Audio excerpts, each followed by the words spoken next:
In this lesson, we are going to wire up the login form with the login server action.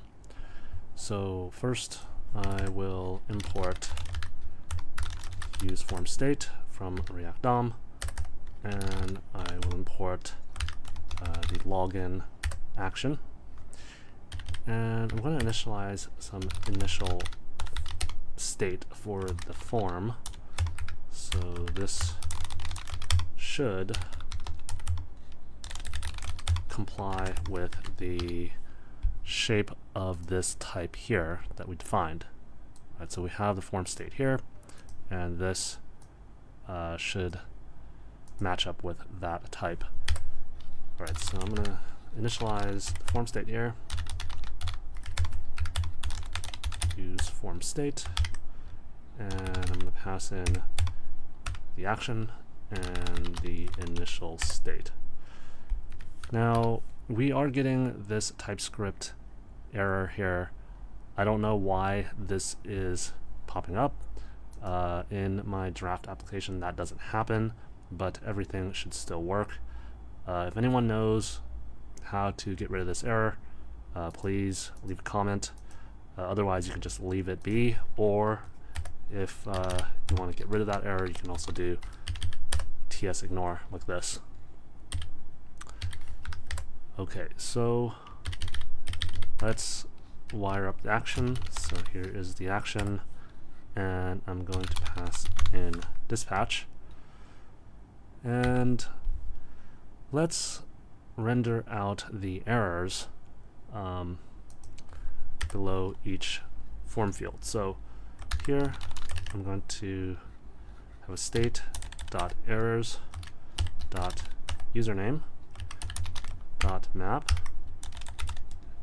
error string,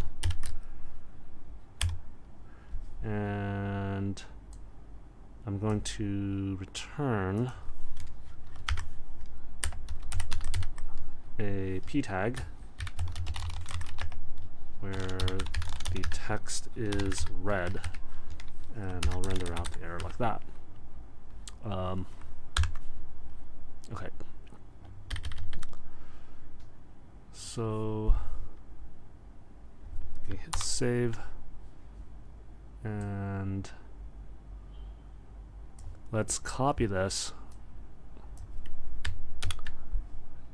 and do the same thing under this input. So instead of username, we'll do password, and then let's do one at the very bottom,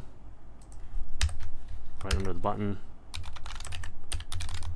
So if there's a message, then we will render the state.message.